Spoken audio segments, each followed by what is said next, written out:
So whatever happens, oh, look at this. There's my actual house. Real house. So whatever happens, we're going to record this Okay. and have fun with it and put it up on our website. Cool. And we'll see who else. Let's see, what time is it? It's 7:29.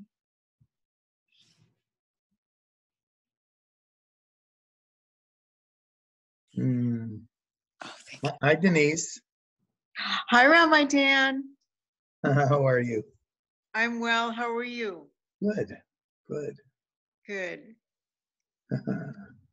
Can you see us, Ma? Yes, I can. Okay. I can see you very well. Good. Just getting used to the technology. Good. Good. So we're going to wait a couple of minutes and see if anyone else comes on. Okay.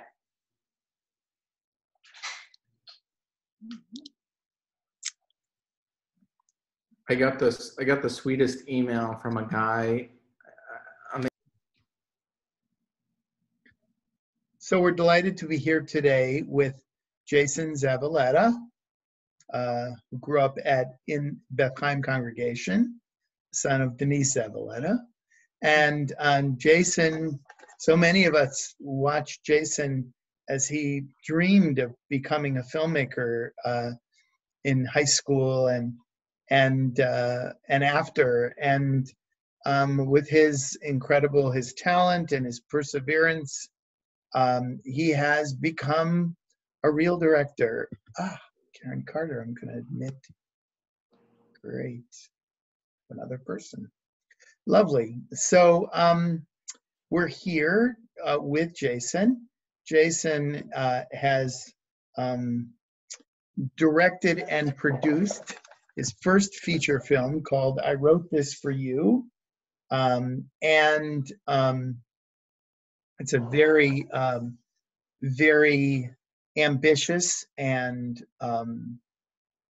very skilled theatrical debut. And we hope you've had a chance to see it. And I'm going to talk to Jason, interview him, and then we're going to see if there are any other questions.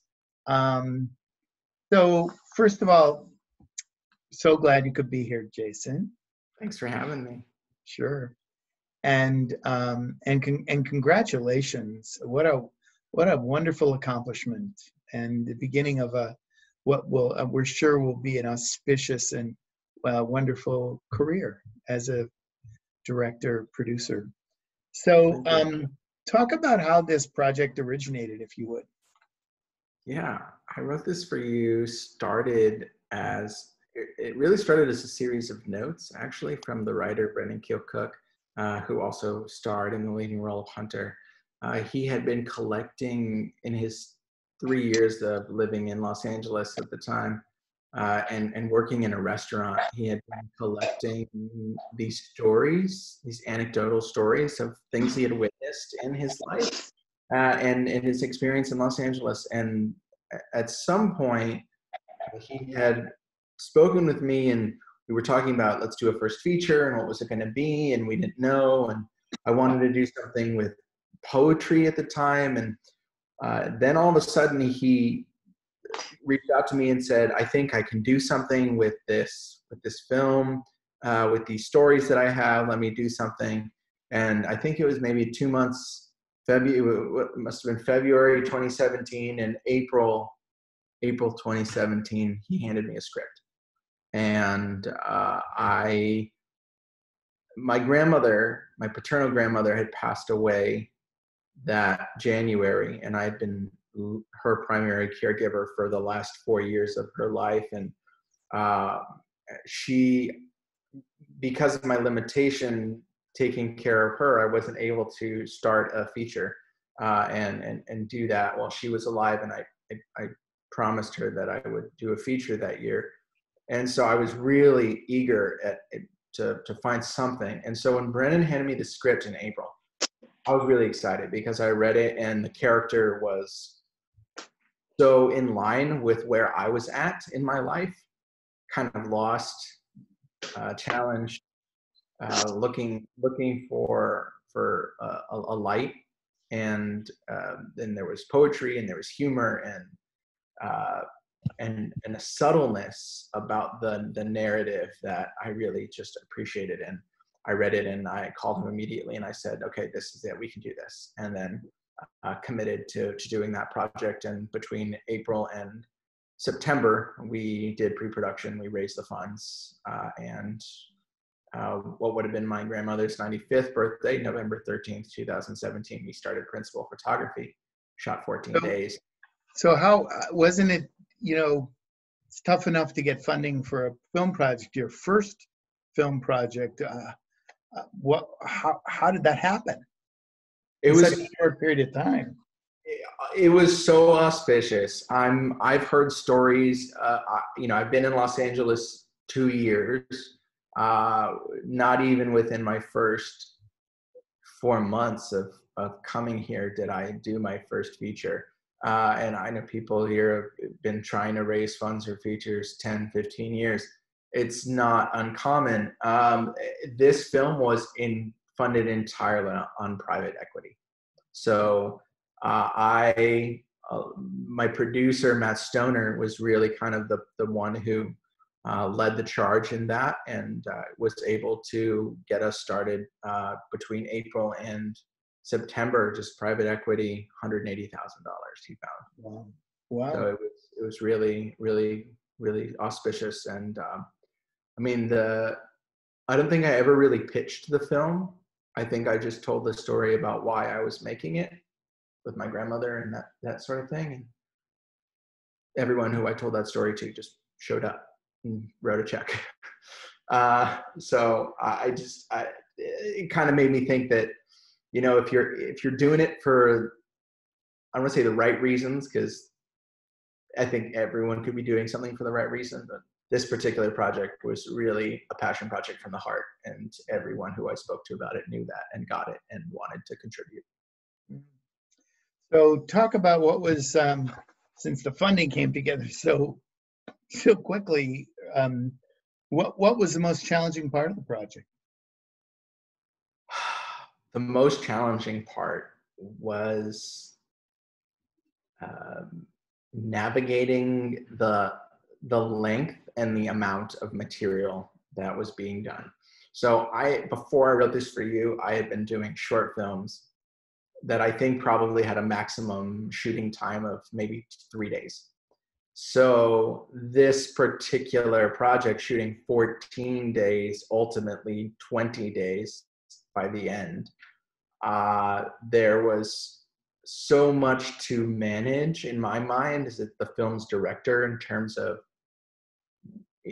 where are we at in the story and what is taking place and does this match with this, and trying to keep track of the narrative of the story and the characters, all while also being a producer. So working with the budget and making sure we have all of our permits and everything's in order with the gear and the food and all that kind of stuff. So checking in on those things to make sure that those are getting done.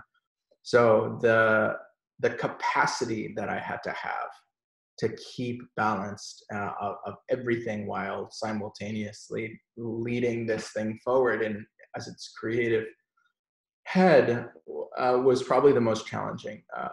Luckily, everyone on my crew, my cast, were phenomenal. Everyone just brought their A game. So that, I think, took a lot of weight off of me from having to be worried about the creative side of things, and really just allowed me to move forward together with everyone to make it happen. But they had the capacity for keeping track.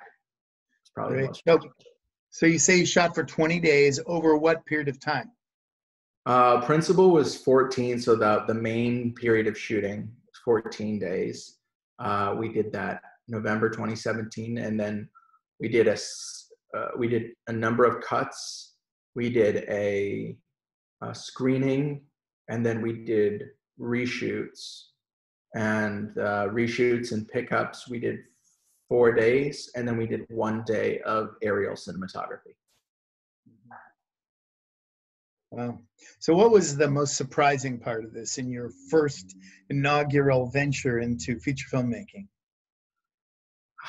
The surprising part, I think, was that when it was all over, I still cared about it. When you go through the trials and tribulations of working on a project for 1 year and 4 months, especially one that has so much creative energy being put into it and different perspectives, and you're hearing voices everywhere, what works and what doesn't, and everyone has their opinion. Still, actually, now to this day, watching it and looking at it and surprising myself with some of the details and the nuances of the film, and still being enveloped in its presence as a story. So that's been really pleasantly surprising to stay engaged with the material. I didn't think that I would think that I would. Scorsese's like, he does a film and then he's like, I'm not going to watch it again. And for me, I'm like, I really want to watch it again because there's something I knew I take from it. And I don't know, it's been a pleasantly surprising journey in that way. What would you say if there was one really important thing you learned from this project as a director? What might that be? One thing. The one thing. Well, don't put that much pressure on yourself. So many things. A really important thing. The one thing, not the one. Yeah. The really important things. Well, I think I really came to the realization on this project, more so than any other project before, that I rely so heavily on everyone around me to do what I do. I cannot function alone. I can't do my job as a director by myself. And so learning to trust and embrace my team in such a way that I would feel confident just kind of letting go a little bit. I think learning to trust my team, letting that go, and taking things as they come rather than trying to set something in my mind and go, this is the way it's going to be. Because every time I tried to do that, I was met with some kind of adversity compared to just letting go and then having my team there to support me. So trusting my team more and being okay with improvising a little bit. So given that this journey, this is such one day of shooting is so exhausting. It's so fully engaging, and to go through a principal photography of 2 weeks, what did it come out as you had hoped? I don't think anything ever comes out as you hoped as a director. I think that's something that people who've never made a film before may not understand, is that you always have this idea of what it's going to be, and then it's never, ever what that is. There may be like a moment, like a moment in a scene that's like, oh, I saw it, that was perfect, that was just how it was supposed to be. But overall, no, it's never that way. Yeah, that. You just have to live with that. So given that it's go ahead. Sorry. I wanted it, more than anything, I wanted it to feel authentic. And I think that was achieved. Yes. How we got there wasn't as I wanted, quite. But in the end, that authenticity came through, and that is, I think, what counts in the end. There's no question about that. So given the the nature. I mean, it's such a hugely collaborative art, artistic project. What, how did the film change or morph during the project in ways that you had never anticipated? In ways that I had never anticipated.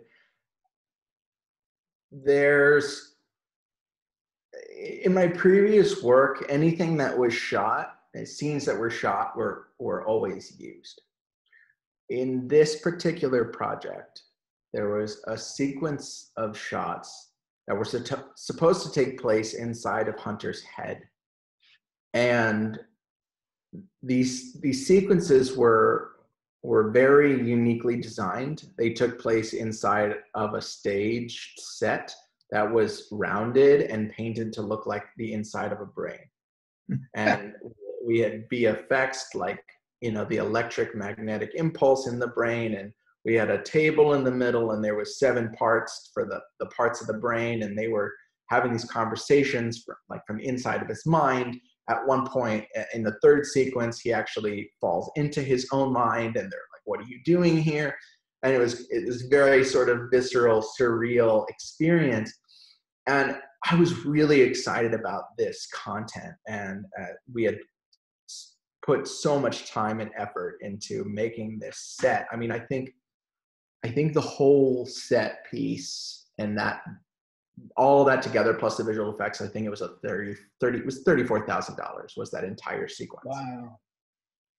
After the cuts and the test screenings, I was told it wasn't working, and I agreed.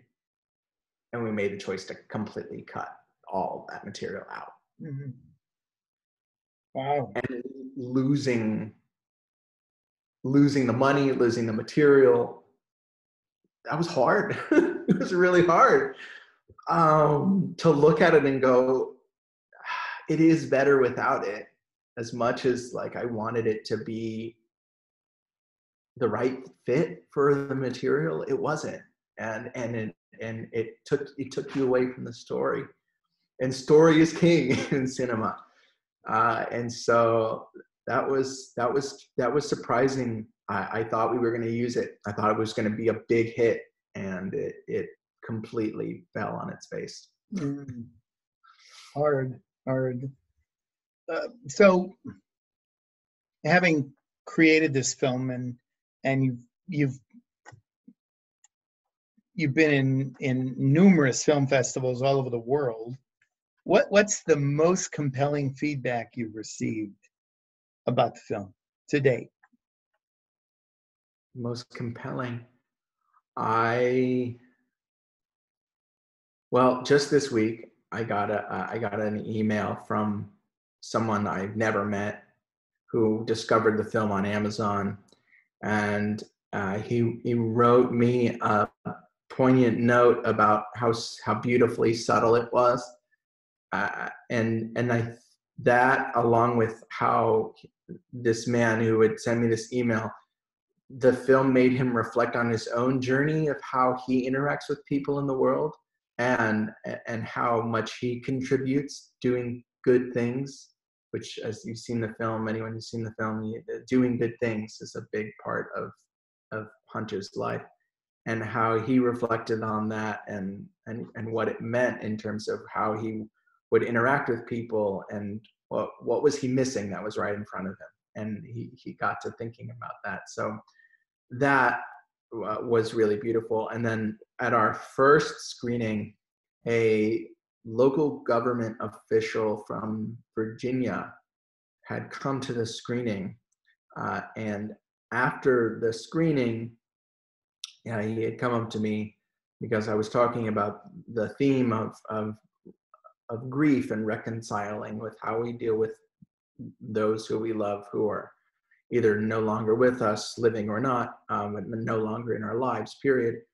And I was sharing some anecdotes about the film and my grandmother, and he came up to me and he was telling me about how he had taken care of his mother and talking about the challenges of coming out of that and finding his way, and how he really saw that in the film and the character, and struggling with that grief, and that he had related to that, and he saw himself in that character. And to hear that people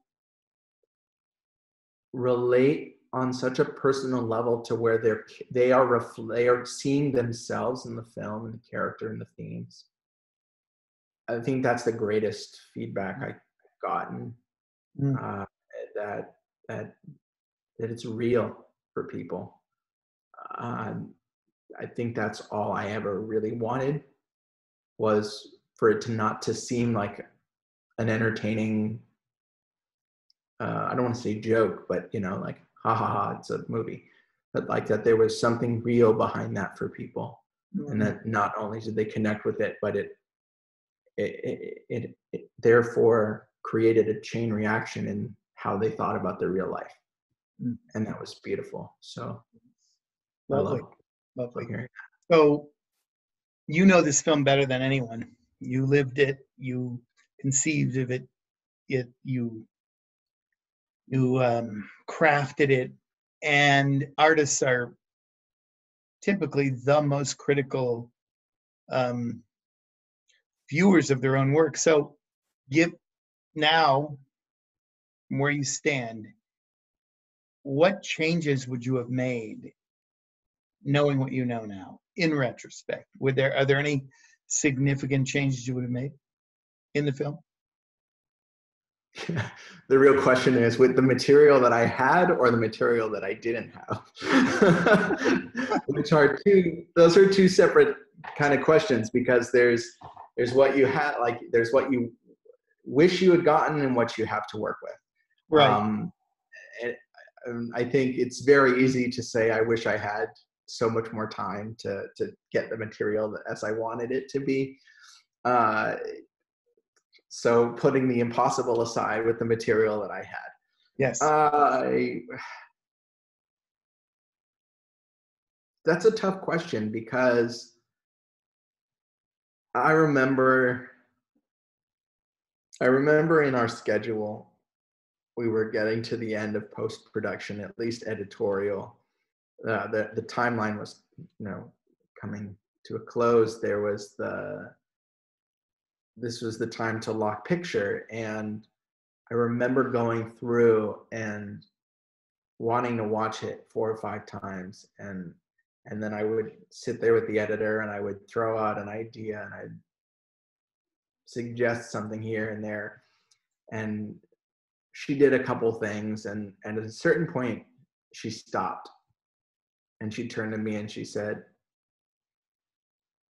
"It's good. We're done." And I said, no.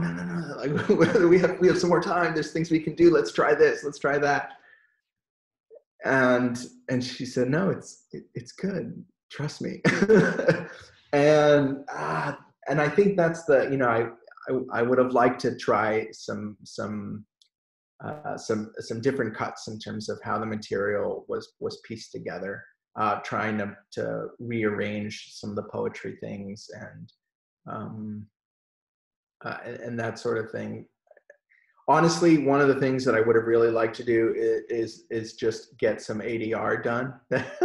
ADR is a dialogue that's recorded by the actors after the film has been shot, typically to replace a line or redo a line that didn't come through clearly. And there was a few places where some of that material I felt was missing, and I would have liked to add that in for some either context or clarification for people.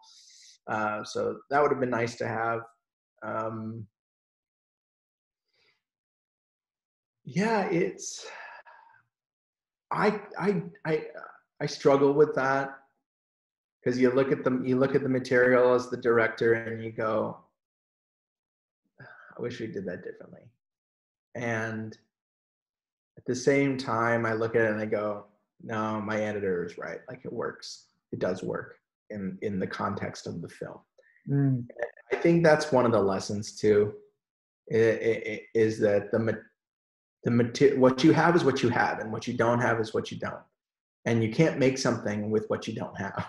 Yeah. So learning to make the best of the situation with the material that we do have, I think I'm pretty pleased with it overall, I would say.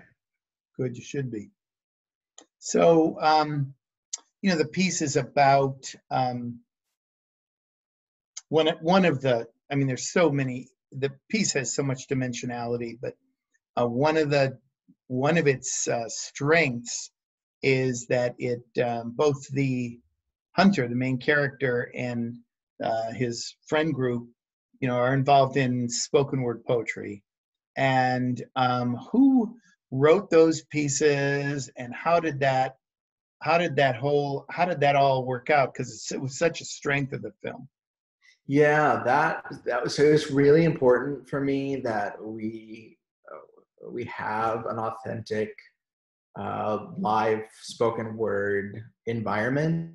So I enlisted the support of Jasmine Williams, who is a poetess who had appeared on HBO and who co-runs the what's called the Poetry Lounge, which has been a weekly public slam poetry and open mic event in Los Angeles for the last 15 something plus years.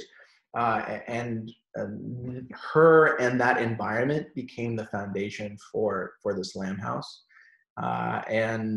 So I asked Jasmine to write the 3 poems for Hunter, Ariana, and Phoenix's characters in the film. So those are her writings. And then the other poets who perform on the stage, those are all original works by the poet who performs them. So that was one of the things that I wanted to bring into the film, was this authentic voice of independent artists in Los Angeles. So I worked with Jasmine to assemble this group of poets to come and share. And some of them were the Latina woman, La Morena. She was 16 when she did her poem. And we had, young and fresh talent all the way up to Kido Fortune, who has been ranked in the top 10 poets in the world. So they're bringing in a wide spectrum of artists to come and perform. And one of the things I loved about slam poetry and why I thought would do well in this film is because it's one of the few art forms that allows you to connect with someone on such a deep level in such a short amount of time, where it's acceptable to be very raw and authentic and not hide anything from the audience. And so to get up there, I mean, and I had gone to, I'd say at least 5 or 6 slam events at the Poetry Lounge before directing the film to really be in that environment, see what it was like, and feel the power of the voice and the sharing of and how deeply personal you realize, like, you have this room of people and most of them don't even know each other, and yet one person walks on stage and speaks and everyone feels like they're together in this very short 2-minute, 3-minute piece.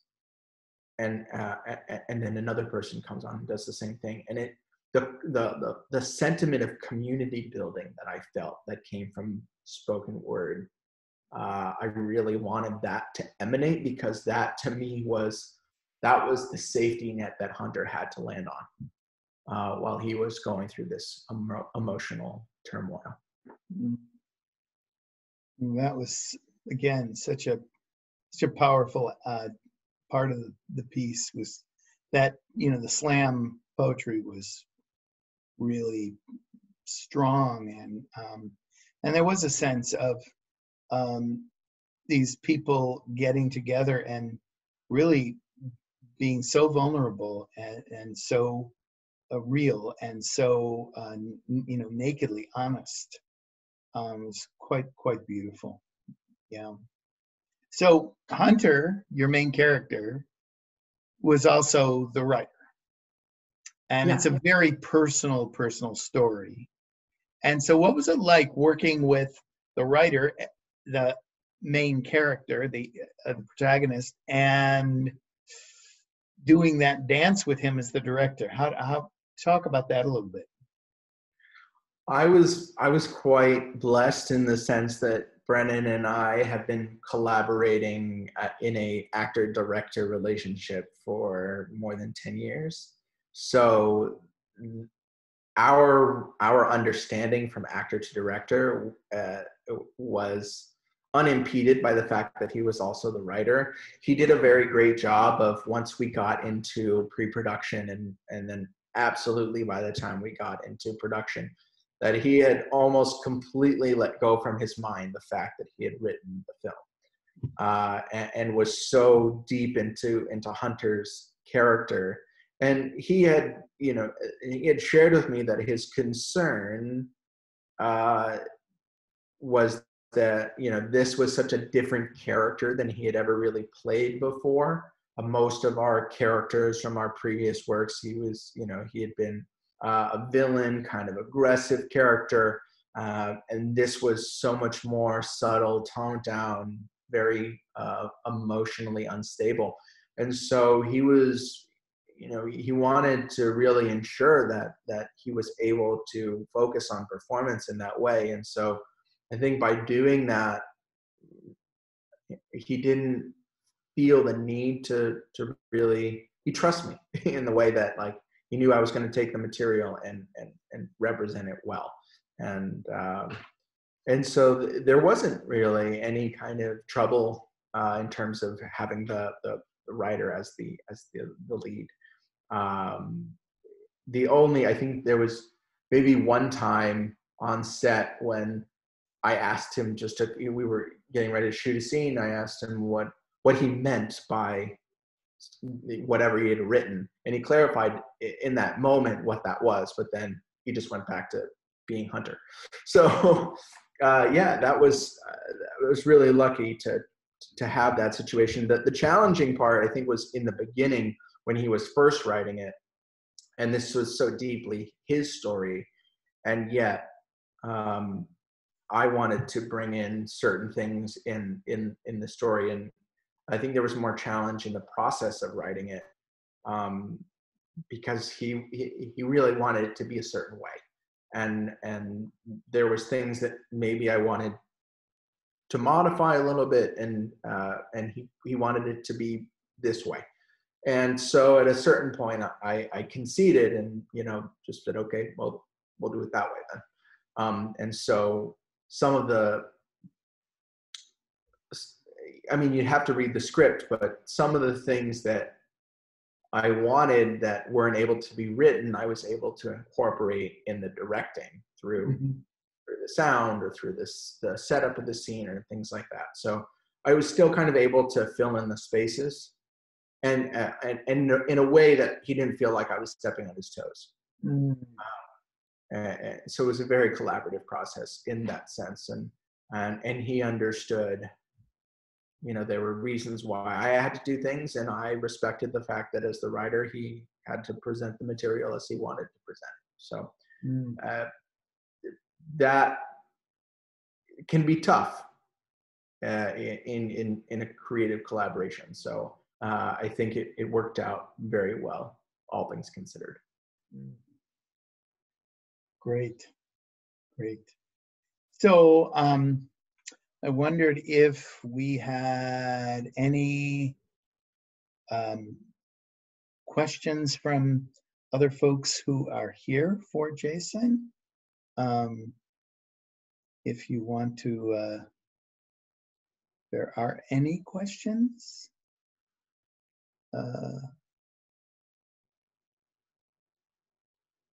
Not seeing any. Well, if you have one, let me know. Just you can write it in the chat. Write it in the chat, and then I'll recognize you, and you can ask Jason directly if you'd like. Right now, I wonder, Jason, so while we're talking about this film and I'm wondering what you're working on and what your next project's going to be. Wow, that's a very it's a very good question in this very unique time we're living, Yes, it is. where this entire industry is on What's your hold. what's your intention? What's the What is the intention? intention? Yeah, the intention is I really, for the last 10 years, I have been developing a biopic on the inventor of the radio, Guglielmo Marconi. His daughter and I became friends in 2010, and she's the most amazing, inspiring person. I mean, she spent 87 years now remembering her father's memory and his legacy, and sharing stories of him throughout the world and honoring him in different ways. And she really wanted to do something to continue his legacy in her own way. And she had asked me about 10 years ago to do a film on her father's life. And I was very excited to embark on that journey, minus the fact that I was 19 years old. And I was thinking to myself, I have no idea how to get to that level.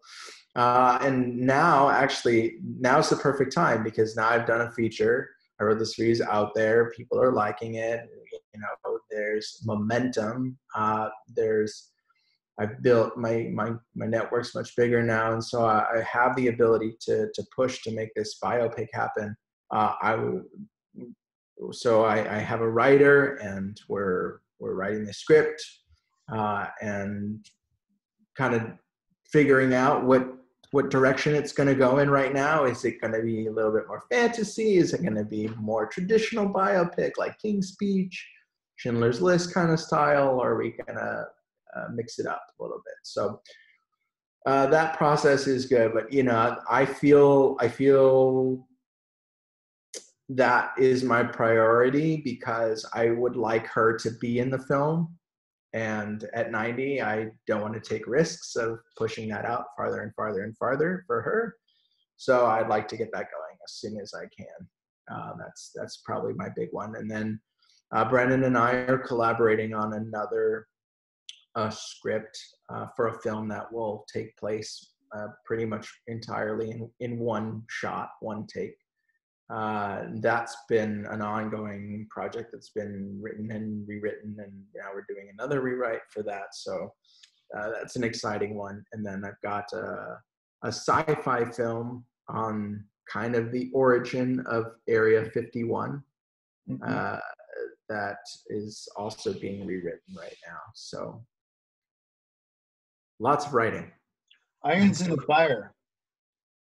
Good thing to have. Say a little more about the one take film, because I'm not sure people listening understand what that is.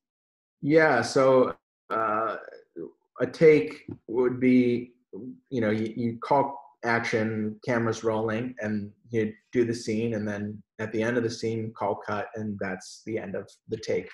So the idea of doing a film in a single take means you call action, and then the entire movie takes place over 90 minutes, and then we call cut.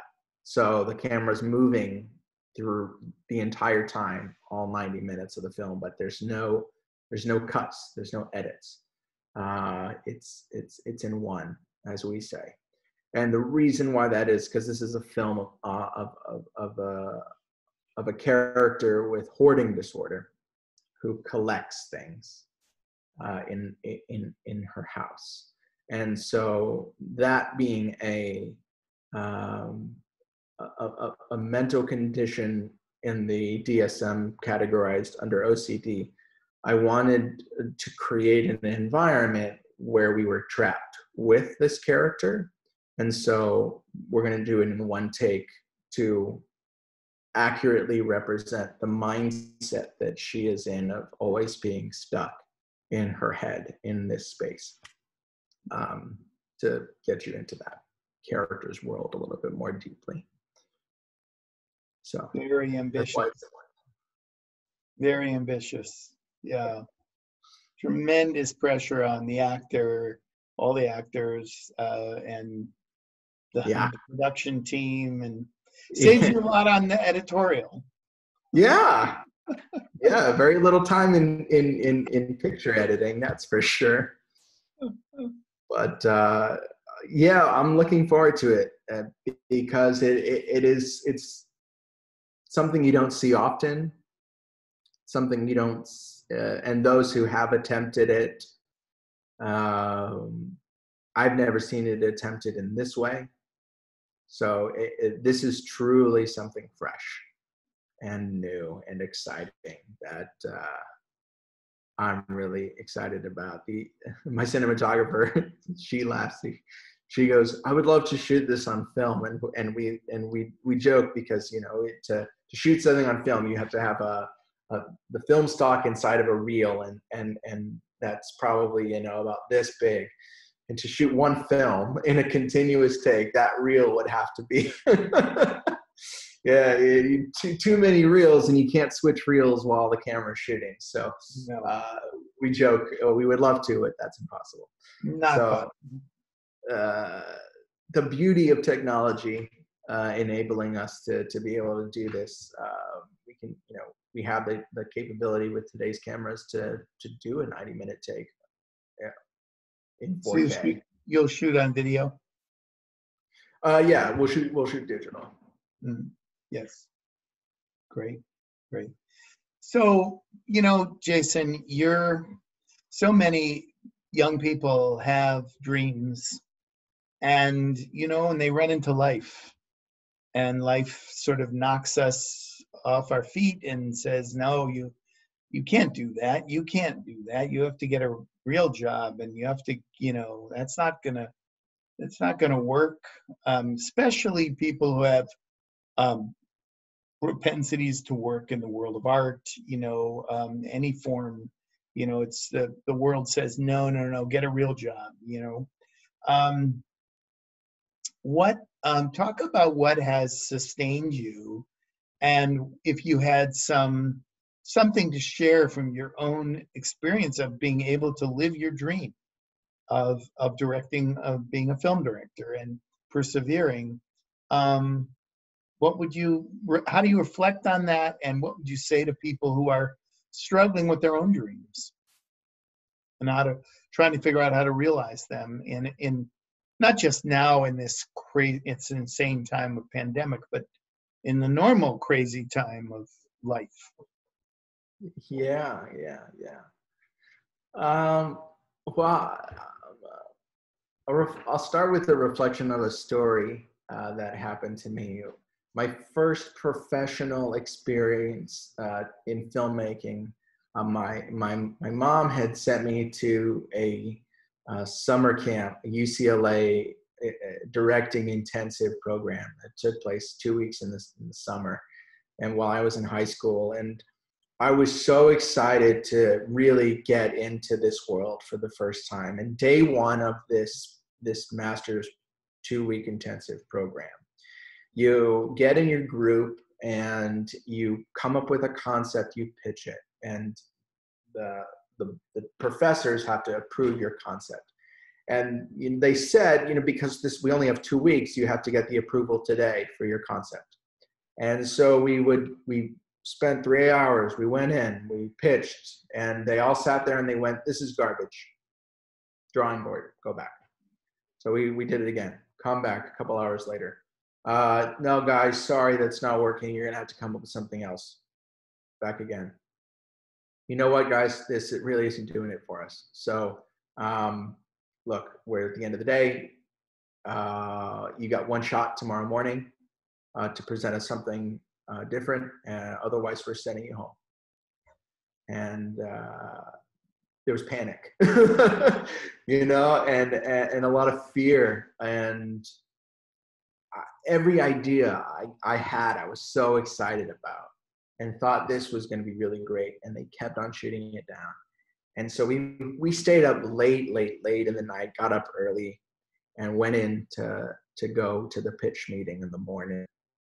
As everyone was going in, I became emotionally overwhelmed by the anxiety of this and feeling rejected, and that my ideas were not valuable. And I sat down outside of the building, and I cried. And one of the professors was walking in and saw me and came over and sat down, asked me what was going on. I told him that how frustrated I was, that I felt that nothing I was putting out was good enough, and that I wasn't creative enough for this.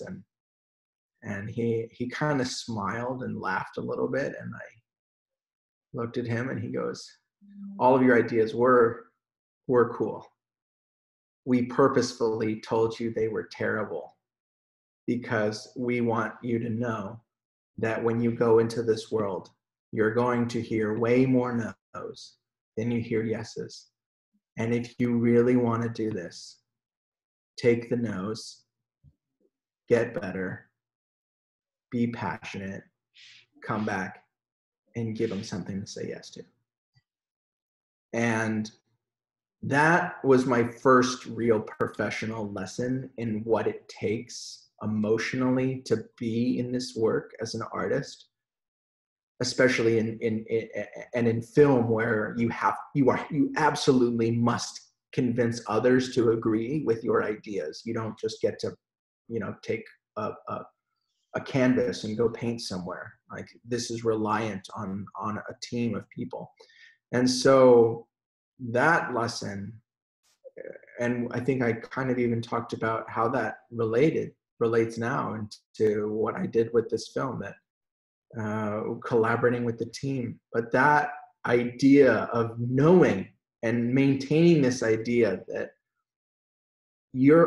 I expect rejection everywhere I go.